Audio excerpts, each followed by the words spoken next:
사도신경으로 우리의 신앙을 고백하겠습니다. 나는 전능하신 아버지 하나님, 천지의 창조주를 믿습니다. 나는 그의 유일하신 아들, 우리 주 예수 그리스도를 믿습니다. 그는 성령으로 잉태되어 동정녀 마리아에게서 나시고 본디오 빌라도에게 고난을 받아 십자가에 못 박혀 죽으시고 장사된 지 사흘 만에 죽은 자 가운데서 다시 살아나셨으며 하늘에 오르시어 전능하신 아버지 하나님 우편에 앉아 계시다가 거기로부터 살아있는 자와 죽은 자를 심판하러 오십니다. 나는 성령을 믿으며 거룩한 공교회와 성도의 교제와 죄를 용서받는 것과 몸의 부활과 영생을 믿습니다. 아멘. 하나님께서 오늘 우리에게 주시는 말씀은 스가랴 13장입니다. 구약성경 1324쪽입니다. 그날에 죄와 더러움을 씻는 셈이 다윗의 족속과 예루살렘 주민을 위하여 열리리라. 만군의 여호와가 말하노라. 그날에 내가 우상의 이름을 이 땅에서 끊어서 기억도 되지 못하게 할 것이며 거짓 선지자와 더러운 귀신을 이 땅에서 떠나게 할 것이라.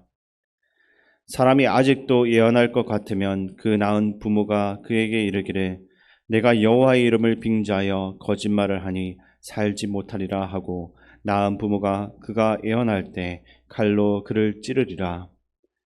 그날에 선지자들이 예언할 때 그 한상을 갖기 부끄러워할 것이며 사람을 속이려고 털옷도 입지 아니할 것이며 말하기를 나는 선지자가 아니요 나는 농부라 내가 어려서부터 사람의 종이 되었노라 할 것이요. 어떤 사람이 그에게 묻기를 내 두 팔 사이에 있는 상처는 어찌 됨이냐 하면 대답하기를 이는 나의 친구의 집에서 받은 상처라 하리라. 만군의 여호와가 말하노라. 가라 깨어서 내 목자 내 짝된 자를 치라. 목자를 치면 양이 흩어지려니와 작은 자들 위에는 내가 내 손을 들이우리라. 여호와가 말하노라. 이 온 땅에서 3분의 2는 멸망하고 3분의 1은 거기 남으리니 내가 그 3분의 1을 불 가운데 던져 은같이 연단하며 금같이 시험할 것이라. 그들이 내 이름을 부르리니 내가 들을 것이며 나는 말하기를 이는 내 백성이라 할 것이요 그들은 말하기를 여호와는 내 하나님이시라 하리라. 아멘.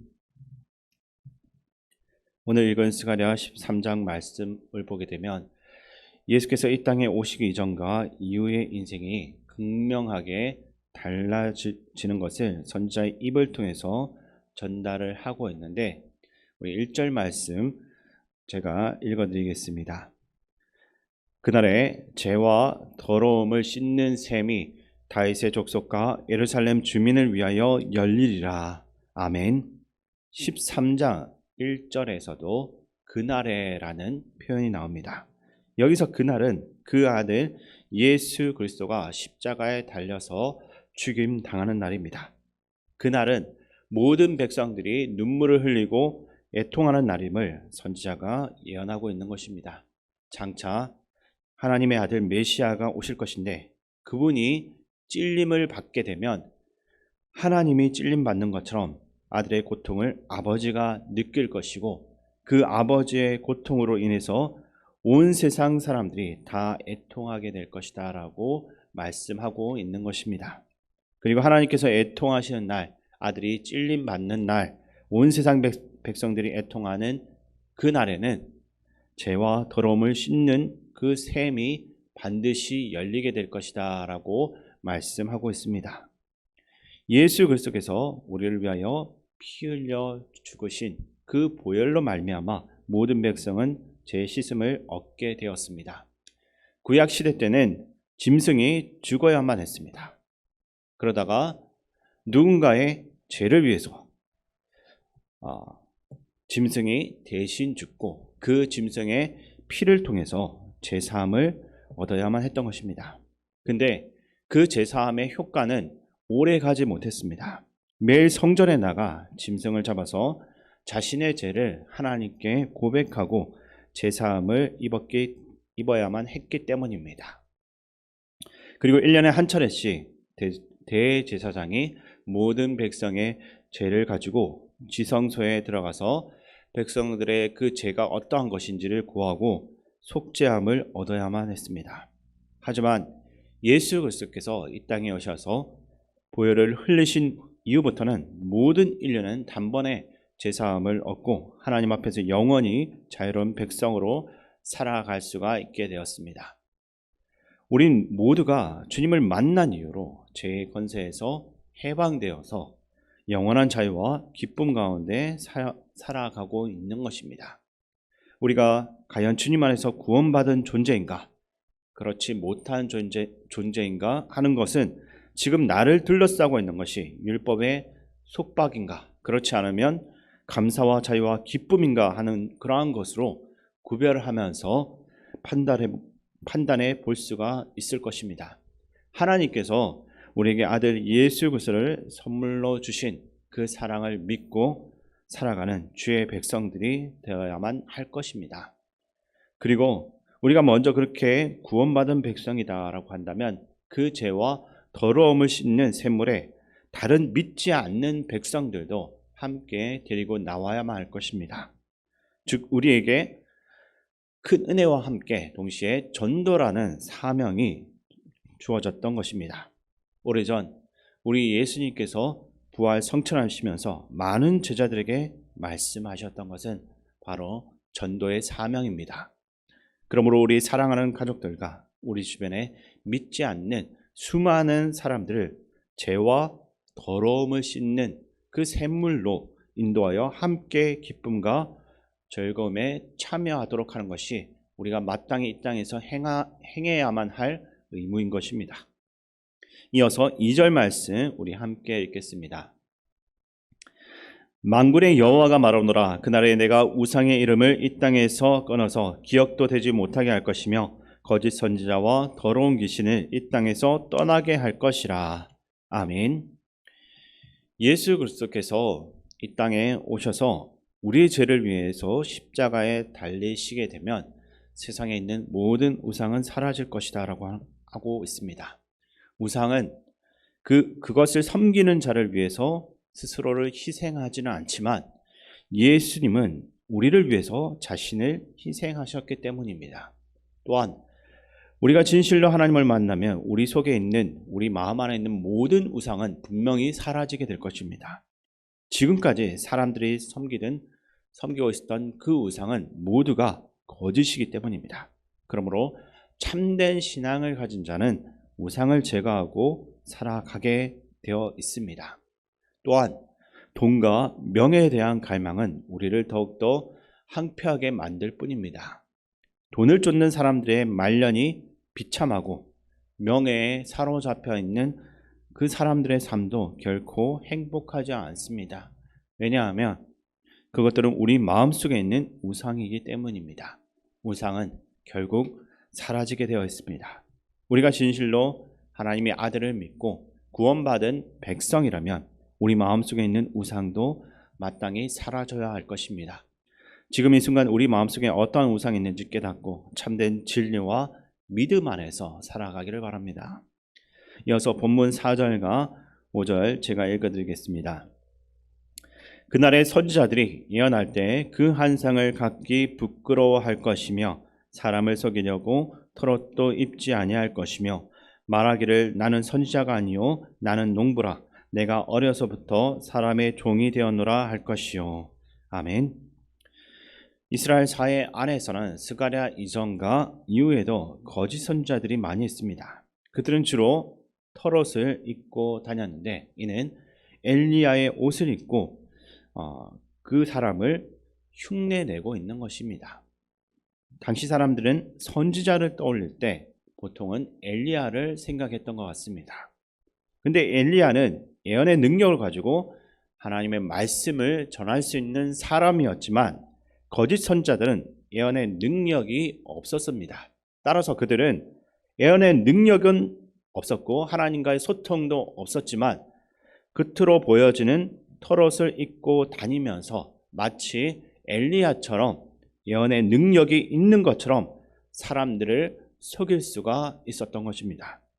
그러나 본문 말씀은 예수 그리스도께서 오시고 십자가에 달리시면 그러한 거짓 선지자들은 다 사라질 것이며 더 이상 트롯을 잊고서 거짓을 전하지 않고 진실만을 말하게 될 것이다 라는 사실을 알려주고 있습니다. 예수 그리스도께서 우리의 마음 중심에 심령 가운데 거하고 나면 우리는 거짓을 말하지 못합니다. 마음속에 그리스도께서 계시는데 어떻게 우리가 거짓을 말할 수가 있겠습니까?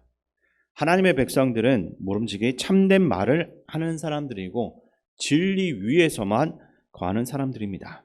이것은 말만 그렇게 하는 것이 아니라 행동까지 그렇게 따라가게 되는 것입니다. 말과 행동이 거짓이 아니라 진리 위에 서 있는 것은 내 마음속에 그날이 도래했다라는 증거라고 할 수 있습니다. 오늘 하나님께서 선지자의 입을 통해서 그날이 되면 어떠한 일들이 일어날 것인지를 우리에게 분명히 말씀하셨습니다. 죄와 더러움을 씻는 샘물이 우리 가운데 있게 될 것이고 우상이 사라질 것이고 거짓을 말하지 않을 것이고 사라지게 될 것이다 라고 말씀하고 있는 것입니다. 이것은 구원받은 사람들의 분명한 증거입니다. 우리가 과연 주님 안에서 진정한 구원의 자유를 누리고 있는지 아니면 아직도 구원을 받지 못했는지 오늘 이 말씀을 통해서 이 말씀 속에 나와 있는 증거를 통해서 한번 비춰보고 확인을 해 보시기 바랍니다. 그리고 돌이키시길 바랍니다. 마지막으로 본문 7절에서 9절 말씀 함께 읽겠습니다.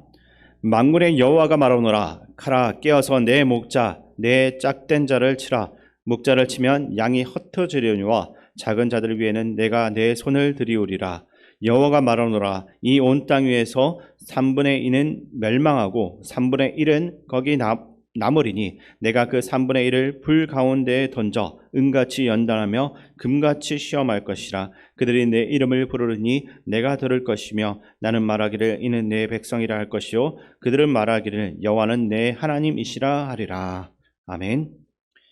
예루살렘의 회복의 날은 이스라엘 향한 정화로부터 시작됩니다. 그리고 그때 하나님께서는 세상 열방을 치시고 거룩한 백성들만이 새로운 역사를 이루게 될 것이다 라고 전하시고 있습니다.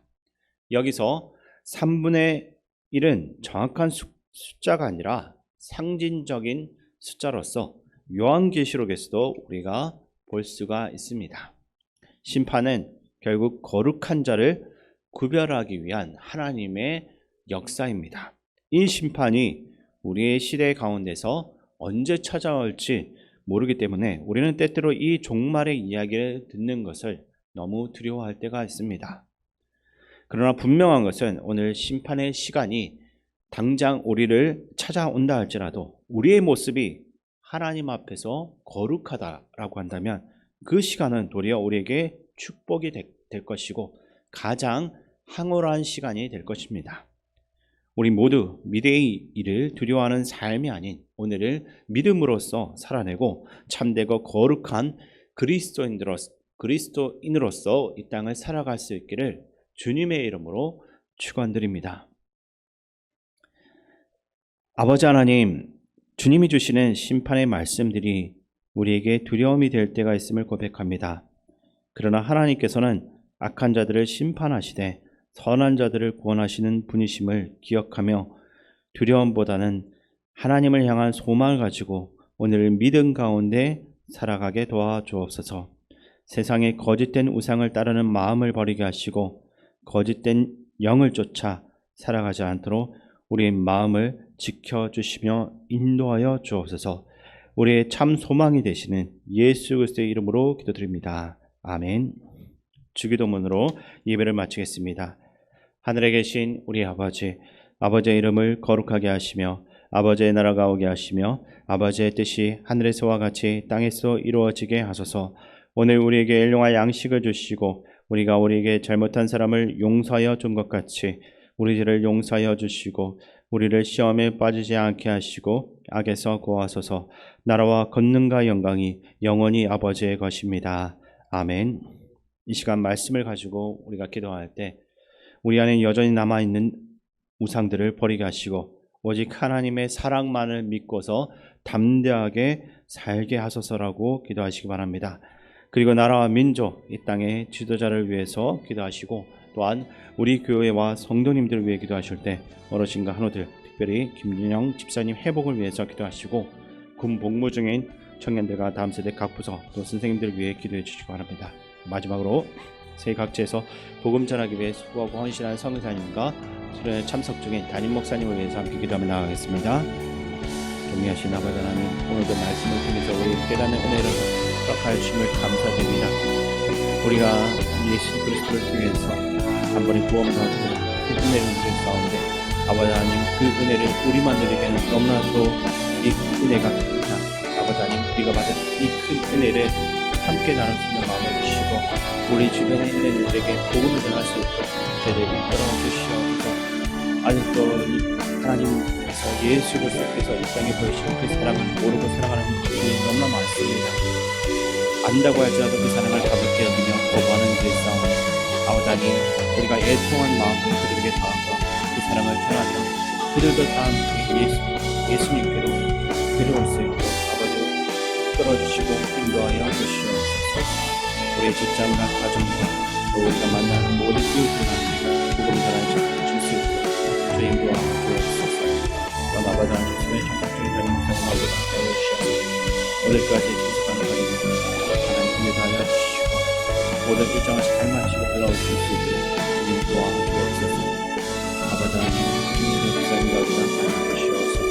아버지 하나님, 몸의 온도가 조절될 수 있도록 도와주시고 이 몸의 상태가 더 나빠지지 않도록 아버지께서 직접 도와주시옵소서. 그렇게 건강한 몸으로 돌아와서 하나님 예배하며 옮기는 일들을 할 수 있도록